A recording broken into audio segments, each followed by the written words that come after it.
سرکار دو عالم صلی اللہ علیہ وسلم نے فرمایا صدقہ برائی کے 70 دروازے بند کرتا ہے۔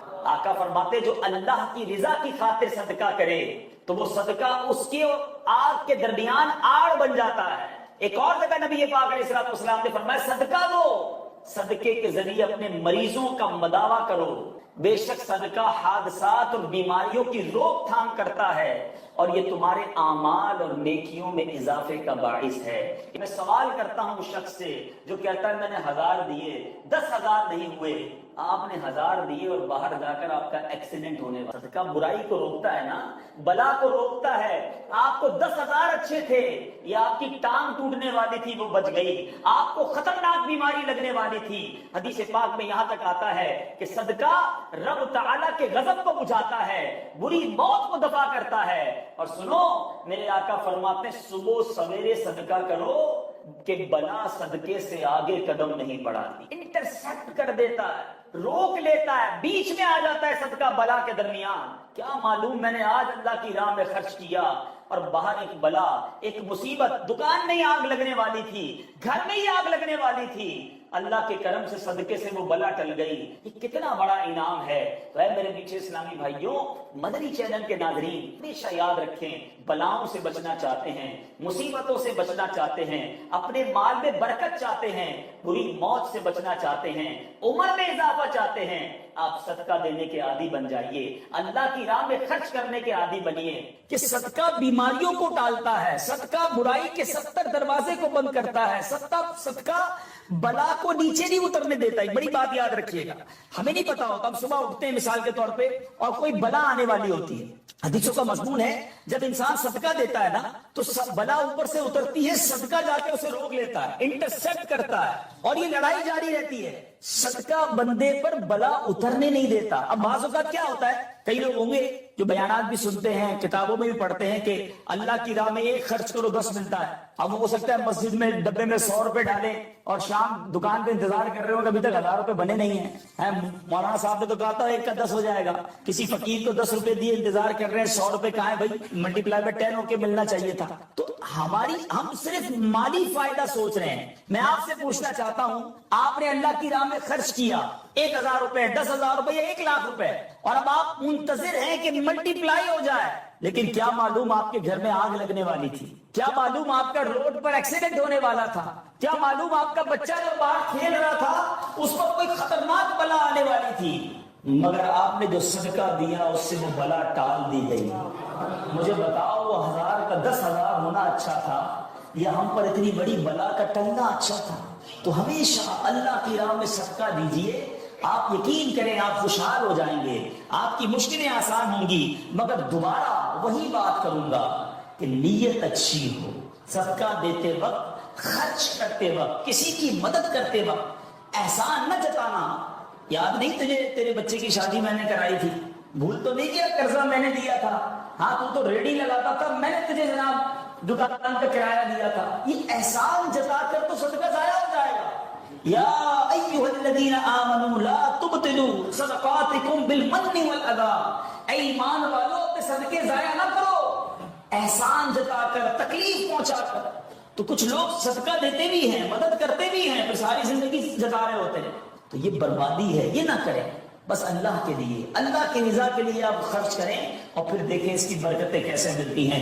قرآن میں اللہ تبارک و تعالیٰ اپنی راہ میں خرچ کرنے والوں کو کیسا مژدہ سناتا ہے، کیسی خوشخبری ہے، کیسا فرمان ہے۔ اللہ فرماتا ہے ان المصدقین والمصدقات واقرضوا اللہ قرضا حسنا یضاعف لهم ولهم اجر کریم۔ ترجمہ کنز ایمان، بے شک صدقہ دینے والے مرد اور صدقہ دینے والی عورتیں اور وہ جنہوں نے اللہ کو اچھا قرض دیا ان کے دونے ہیں اور ان کے لیے عزت کا ثواب ہے۔ اب کمال یہ ہے، یہ ایک جگہ نہیں، قرآن میں کئی جگہ اللہ تبارک و تعالیٰ نے قرض کا لفظ استعمال کیا ہے۔ کوئی اللہ کو جو اچھا قرض دے؟ مجھے ایک بات بتائیے، میں آپ میں سے کسی کو کوئی 10,000 روپے رکھوائے اور تھوڑے دنوں بعد کہیں کہ ذرا وہ 10,000 میں سے 5,000 روپے دے دو، تو اس 5,000 دینے والے نے کوئی کمال کیا؟ اس کا تو کوئی کمال نہیں نا، پیسے میرے تھے اور میں نے کہا کہ میرے 10,000 میں سے 5,000 مجھے دے دو، کیا کمال کیا؟ میرے پیسے سے واپس دے دیے۔ مگر اللہ کی شان دیکھو، اللہ کی کرم نوازی دیکھو، شان کریمی دیکھو. ہم سب کو دانا دانا اس نے دیا ہے.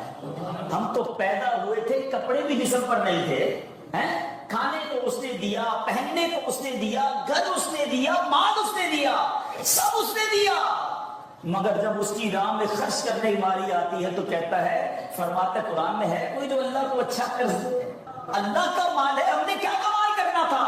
ہم خرچ کرتے، وہ کچھ بھی نہ دیتا اس کے بدلے، پھر بھی اسی کا مال تھا.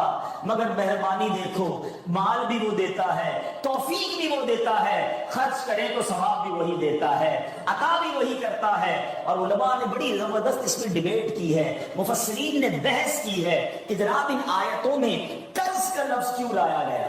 اللہ اکبر. فرمایا جب آپ اور میں، دنیا میں بندہ کسی کو قرضہ دیتا ہے نا تو امید ہوتی ہے یہ قرضہ واپس ملے گا.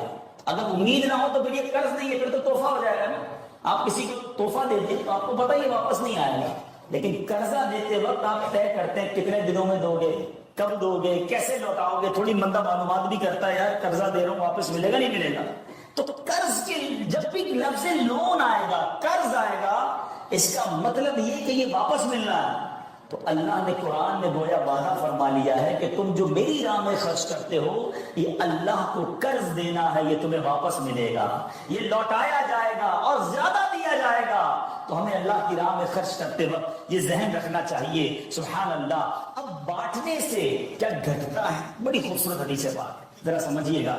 ایک بات حضرت عائشہ صدیقہ رضی اللہ تعالی عنہا سے مروی ہے کہ اہل بیت نے، نبی پاک کے گھر والوں نے ایک بکری ذبح کی اور پیارے آقا علیہ الصلوۃ والسلام تشریف لائے. بکری ذبح کی اور انہوں نے کچھ تقسیم بھی کر دی تھی. حدیث کا مضمون ہے، نبی پاک آئے اور ارشاد فرمایا کہ اے عائشہ کیا بچا ہے؟ بکری کو کاٹا تھا، تقسیم کی، کیا بچا ہے؟ عرض کی گئی کہ حضور کاندھے کے سوا کچھ نہیں بچا ہے، کاندھے کا گوشت بچا لیا گیا ہوگا، باقی بانٹ دیا. نبی پاک نے ایک جملے میں ساری بات سمجھا دی، اگر آپ سمجھ جائیں. آقا نے فرمایا عائشہ کاندھے کے سوا سب بچ گیا ہے. بات آ رہی ہے سمجھ میں؟ کہا کیا گیا؟ حضور کاندھا بچ گیا ہے، کاندھے کے سوا کچھ نہیں بچا. اور نبی پاک نے فرمایا کاندھے کے سوا سب بچ گیا ہے، یعنی جو بٹ گیا ہے وہ بچ گیا ہے. یہ ذہن بنا لو کہ آج میں نے اور آپ نے جو اللہ کی راہ میں خرچ کیا وہی بچا ہے، ورنہ باقی کو ہم کھا کے ختم کر دیں گے نا. اگر ہم مر جائیں گے تو یہ پیسے تو بچوں کے وراثت میں چلے جائیں گے. میرے لیے کیا بچا ہے؟ میرے لیے وہی بچا ہے جو میں نے آگے بھیج دیا، جو بانٹ دیا ہے، جو خرچ کر دیا. عقل اگر آ جائے ہمیں، اللہ کرے کہ ہمیں اس بات کی سمجھ آ جائے کہ آج اگر خوشحالی ہے، آج اگر مال جیب میں ہے، بینکوں میں پڑا ہے، گھر آئیں گے اور میں دنیا سے چلا جاؤں گا، اگر میں چاہتا ہوں یہ آخرت کے اکاؤنٹ میں جمع ہو جائیں، میں یہ پیسہ دے کر جنت میں جاؤں اور اس پیسوں کے بدلے جنت کی نعمتیں کما لوں، تو مجھے یہاں یہ اللہ کی راہ میں خرچ کرنا پڑے گا. اور یہ بات میں نہیں کہہ رہا، آپ اور میں یہاں رہنے والے بھی، یہاں بھی کمیٹی ڈالی جاتی ہوگی، بی سی ہوتی ہوگی کہ تھوڑے تھوڑے پیسے جس میں جمع ہوتے ہیں اور وقت پر مل جاتے ہیں. انسان کمیٹی ڈالتا ہے کہ یار کبھی برے وقتوں میں کام آئے گی، بچی کی شادی میں کام آئے گی. ایسا ہوتا ہوگا نا آپ کے یہاں. قدسی ہے جس کا مضمون ہے، اے ابن آدم اپنا مال میرے پاس جمع کرا دے. اللہ فرماتا ہے اے ابن آدم اپنا مال میرے پاس جمع کرا دے، نہ جلے گا، نہ ڈوبے گا، نہ کم ہوگا. میں تجھے اس دن لوٹاؤں گا جس دن تجھے ایک ایک نیکی کی ضرورت ہوگی. Security deposit. یہ بعض اوقات مسجد میں ہمارے آگے سے ڈبہ جاتا ہے نا، یا کبھی کوئی اسلامی بھائی جھولی لے کے بیٹھے ہوتے ہیں، یہ جب جیب سے آپ پیسے نکال کے ڈالتے ہو نا، اس وقت ذہن بناؤ کہ یہ جا نہیں رہا، یہ جمع ہو رہا ہے میرے آخرت کے اکاؤنٹ میں. اور ڈال دوں یار، ابھی آج کل پیسے اچھے ہیں، تھوڑے اور ڈال دوں، جمع ہو جائے، ادھر ملے گا. تو جب بھی آپ کے دن اچھے ہوں، یقین کریں جب آپ کے ہاتھ کھلا ہو، آپ کو لگتا ہے یار اللہ نے بڑا نوازا ہوا ہے، تو فوراً آخرت کے لیے سوچیں.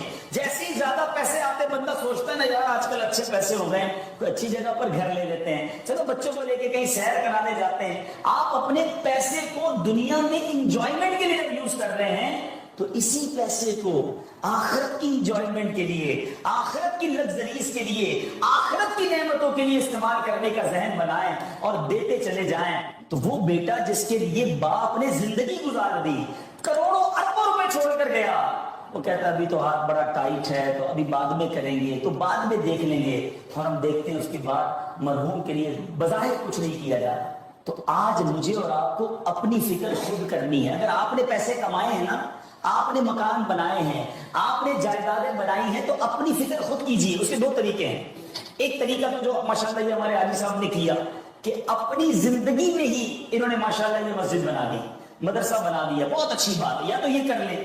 اور اگر یہ نہیں کر پائے تو دوسرا طریقہ بتاتا ہوں جو بڑا آسان ہے. وہ یہ ہے کہ انسان کو شریعت نے